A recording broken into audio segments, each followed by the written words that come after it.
Agora para pensar um pouco. Quantas pessoas já te disseram que as ações são menos arriscadas que a renda fixa no longo prazo? Eu duvido que você já tenha ouvido isso. No entanto, quem provou isso matematicamente foi um professor de Wharton, uma das escolas de negócios mais respeitadas do mundo. Esse estudo foi publicado em um livro que se transformou em um dos maiores best-sellers de finanças e investimentos de todos os tempos. E eu não vejo absolutamente ninguém falando isso no Brasil. Preste muita atenção. Você não está sendo ensinado há décadas que o risco das ações é enorme no Brasil e que o risco do tesouro direto praticamente não existe? Pois é, mas eu acabei de te provar que tudo isso está errado. Nem os títulos de renda fixa são tão seguros quanto o pessoal diz por aí. Nem as ações são tão arriscadas como afirmam. É isso mesmo que você ouviu.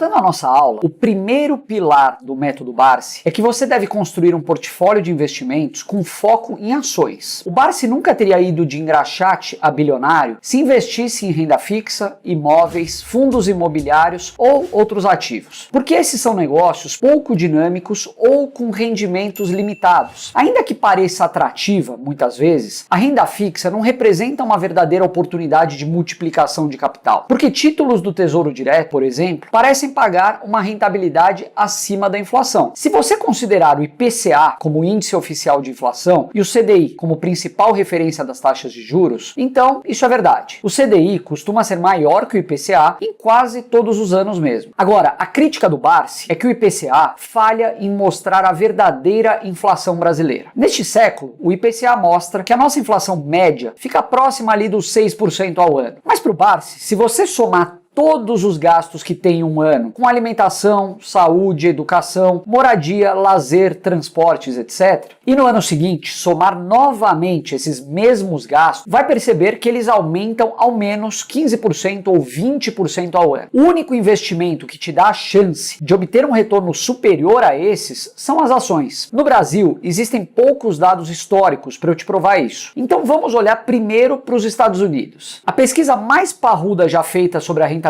dos investimentos é do professor Jeremy Siegel, de Wharton. No livro Investindo em Ações para o Longo Prazo, Siegel analisou os retornos das principais aplicações financeiras americanas nos últimos 210 anos. É isso mesmo, ele reuniu dados de mais de 2 séculos e chegou a esses resultados aqui. As ações americanas tiveram um retorno acima da inflação de 6,6% ao ano em 210 anos. Os títulos do Tesouro americano tiveram uma rentabilidade real de 3,6% ao ano. O ouro subiu só 0,7% ao ano acima da inflação. E o dólar perdeu 1,4% ao ano em relação à inflação. E mais, $1 investido em 1802 na bolsa teria se transformado ao equivalente a 704.997 dólares, 210 anos depois, já descontada a inflação. Já em todas as demais aplicações, o investidor não teria nem $2.000. Ou seja, as ações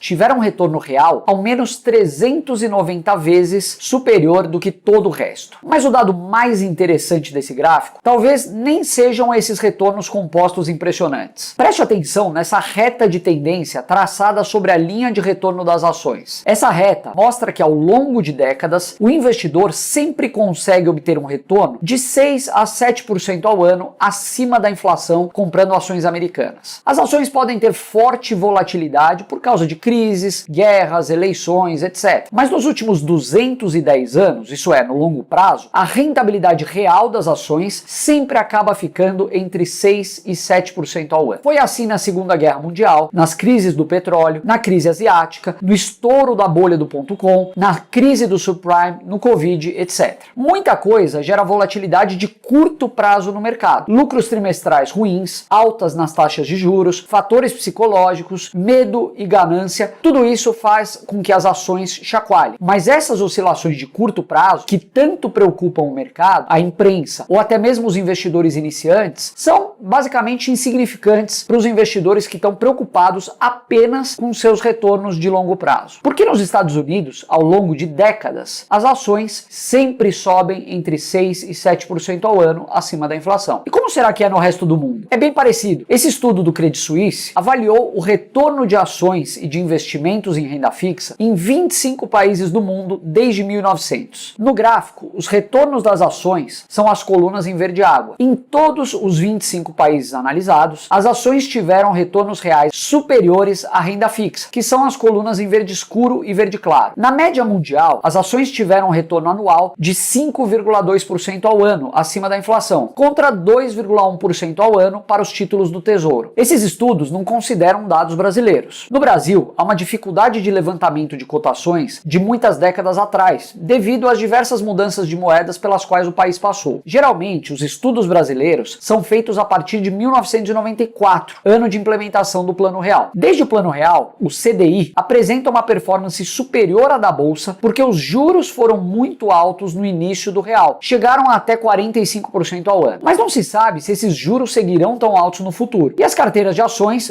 bem escolhidas, conseguem bater o CDI. Prova disso é o próprio Barsi e dezenas de fundos de ações que batem a renda fixa. Outro dado muito interessante do livro de Jeremy Siegel é que, considerando prazos mais longos, as ações acabam tendo menor desvio padrão, menor volatilidade e menor risco que os títulos de renda fixa. É isso mesmo que você ouviu. Siegel provou matematicamente que em períodos longos as ações têm um risco menor que títulos do Tesouro. Preste atenção nesse gráfico, porque isso é totalmente contraintuitivo. No eixo horizontal, o gráfico mostra diferentes prazos em que o investimento em ações ou títulos de renda fixa é mantido. No eixo vertical, você pode ver o retorno máximo e mínimo dos investimentos. O retorno máximo é uma medida de rentabilidade e o retorno mínimo é uma medida de risco. Os retornos mínimos das ações são as colunas em preto no gráfico. Em seu estudo, Siegel considerou todas as janelas móveis de 1, 2, 5, 10, 20 ou 30 anos desde 1802. O gráfico mostra que as ações têm mais risco que a renda fixa em períodos de 1 ou 2 anos. No curto prazo, sem nenhuma dúvida, o consenso está certo. O risco das ações é maior. Para períodos de 5 anos, no entanto, o risco de ações e títulos de renda fixa já fica mais ou menos parecido. O pior retorno das ações em janelas de 5 anos foi negativo em 11,9% e o pior retorno dos títulos foi negativo em 10,1%. Mas a partir de 10 anos de investimento, o cenário se inverte e o risco das ações fica menor. O pior desempenho das ações americanas em janelas de 10 anos foi negativo em 4,1% ao ano, contra 5,4% negativo dos títulos do Tesouro americano. Em janelas de 20 e 30 anos, também há casos de rendimento negativo para os títulos do Tesouro. Já no caso das ações, em todas as janelas de 20 ou 30 anos, o rendimento sempre foi positivo. Ou seja, se você comprou a ideia de se tornar um investidor de longo prazo, esse estudo provou matematicamente que é impossível perder dinheiro com as ações. Mas é possível sim perder com a renda fixa. Agora para pensar um pouco. Quantas pessoas já te disseram que as ações são menos arriscadas que a renda fixa no longo prazo? Eu duvido que você já tenha ouvido isso. No entanto, quem provou isso matematicamente foi um professor de Wharton, uma das escolas de negócios mais respeitadas do mundo. Esse estudo foi publicado em um livro que se transformou em um dos maiores best-sellers de finanças e investimentos de todos os tempos. E eu não vejo absolutamente ninguém falando isso no Brasil. Talvez você esteja pensando que no Brasil esse estudo seria diferente. A verdade é que nunca saberemos porque não temos 210 anos de dados e cotações no Brasil, não é verdade? Mas o que a gente sabe é que a renda fixa no Brasil tem sim uma volatilidade extrema. Investir em títulos públicos pré-fixados ou atrelados à inflação implica em correr um risco de mercado bastante elevado no Brasil. Veja, por exemplo, aqui esse gráfico da WHG. A segunda coluna em verde mostra que investir em títulos públicos pré-fixados de 10 anos no Brasil faz com que o investidor tenha que conviver com uma volatilidade anualizada de 23%. Na Alemanha, Estados Unidos ou China, a volatilidade desses títulos é próxima a apenas 4%. Além disso, a volatilidade dos títulos públicos pré-fixados brasileiros é maior que a volatilidade de investir em ações nos Estados Unidos, na Europa ou na China. Você está acreditando no que você está ouvindo? Preste muita atenção. Você não está sendo ensinado há décadas que o risco das ações é enorme no Brasil e que o risco do Tesouro Direto praticamente não existe? Pois é, mas eu acabei de te provar que tudo isso está errado. Nem os títulos de renda fixa são tão seguros quanto o pessoal diz por aí. Nem as ações são são tão arriscadas como afirmam, quando você investe para o longo prazo. Até aqui, eu só comparei ações com os títulos de renda fixa. Agora para um pouco para refletir sobre outras aplicações financeiras que não pagam juros nem dividendos. Olha quanta coisa não paga juros nem dividendos. Ouro, commodities, Bitcoin, dólar, terrenos, obras de arte, ações de empresas ruins e muitas outras formas de especulação muito populares. O Barsi considera tudo isso especulação, porque você só vai ganhar dinheiro se comprar algo e depois achar alguém disposto a comprar isso de você por um valor maior do que você pagou. É a teoria do tolo maior. Tem muita gente que topa pagar muito caro por algo simplesmente porque teve um feeling de que vai aparecer um tolo ainda mais otimista disposto a pagar mais caro ainda. Isso é um comportamento de especulador ou de agiota. Esse comportamento deveria ser evitado por você a todo custo, porque não costuma acabar bem.